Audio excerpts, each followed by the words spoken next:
Lakini vijana mara nyingi sio wote wenye simu kubwa, wenye simu ambazo wanaona mambo yote, lakini kuna simu za kawaida ambao ni kuwaona viongozi wao. Watawi aende kwenye kata, wakata aende kwenye wilaya ili waone fursa zao. Bagamoyo tumedondoshewa neema kubwa sana, imepita paka dhahabu. Sasa tukasema Bagamoyo kuna ruru. Huu mradi wa bandari unaweza ukawaokoa vijana sana kutoka kwenye umaskini, lakini wawatafute viongozi wao. Kuwa na simu ambayo haina mtandao wa kutosha, tumia, nenda kwa viongozi wako. Viongozi ndio simu kubwa, viongozi ndio kila kitu. Watakuambia fursa zote, lakini ukibakia umekaa kwenye mtu wa korosho au kwenye mwembe unalalamika, huitendei haki nchi yako.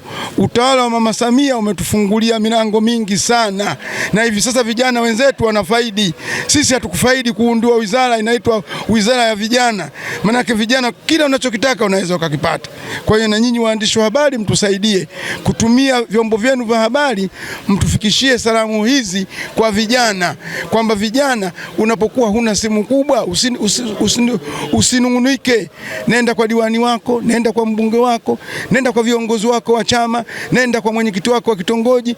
Mmoja wapo atakuwa na hiyo simu, atakupa fursa zote zilizokuwepo. Watanzania kwa neema Mama Samia Suluhu Hassan, Mheshimiwa Rais wa Jamhuri ya Muungano wa Tanzania, umasikini ni basi, fursa zimekuwa nyingi kuliko watu wenyewe. Lakini kubwa kabisa, waandishi wa habari na wanahabari, naamini kabisa mna uelewa wa kutosha kuhusu kazi nyingi alizofanya rais wetu wa Jamhuri ya Muungano wa Tanzania Daktari Samia Suluhu Hassan, hasa kwenye masuala ya uwekezaji. Leo nilikuwa kwenye baraza na kazi kubwa ambayo niwashauri vijana ni kuona kwamba jinsi gani wanaweza kuzifuatia zile fursa ambazo rais amezitoa kwa Watanzania. Sasa muda mwingine rais hawezi kuzungumza fursa zile kwenye watu kwa ajili ya CCM, kwa maana nchini ya watu wengi. Lakini leo kazi yetu kubwa tutakuja kuwaambia vijana hawa wazinga kwamba kazi ya kwanza kuona fursa gani ambazo wao wanatakiwa wazifuate. Zinga, Mheshimiwa Rais ametengeneza bandari kubwa itakuwa hapa. Kwa hiyo hii bandari itakuwa fursa kwa vijana kuacha tena uchochezi, kuacha vurugu, kwenda kufanya vitu wazofaa kama vijana, kuingia kwenye magrupu ya hovyo, kutukana serikali na mambo mengine. Kwa hiyo niliwaambia vijana wazinga wamheshimu Mama Samia Suluhu na serikali yake ya awamu ya 6 kuhusu bandari ya hapa kwetu Zinga, kuona jinsi gani vijana watapata fursa ya maendeleo. Lakini pia niliwaambia mama ametoa fedha kwa maana 10% ya kila halmashauri. Kwa hiyo nimwambia vijana waungane kwenye vikundi, wahakikishe kwamba wanakwenda kuchukua ile hela ya mama. Haikuishia hapo tu.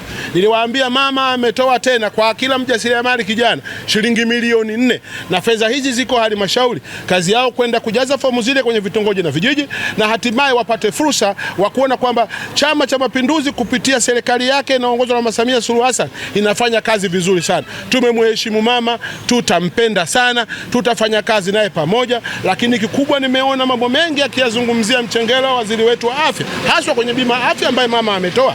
Amezungumza kabisa, amewapa kazi nyinyi wanahabari kuzungumza upotovu, kuzungumza uadilifu, kuzungumza neno baya lolote ambalo litakwenda kukamisha bima afya kwa watu wote, kwa maana ya ubadhirifu wametajwa kwenye maeneo mengi na CAG wetu. Kwa hiyo nishukuru sana kuambia waandishi wa habari, yafikisheni haya maelekezo ya waziri, lakini nende mumzungumzie mama vizuri na watu muwaeleweshe ili wajue kwamba sasa mama amelikomboa taifa hili kwa mambo mengi makubwa. Hatujawahi kupata afya za bure, lakini afya kubwa kabisa kwa bei ya $150,000 kwa watu 6.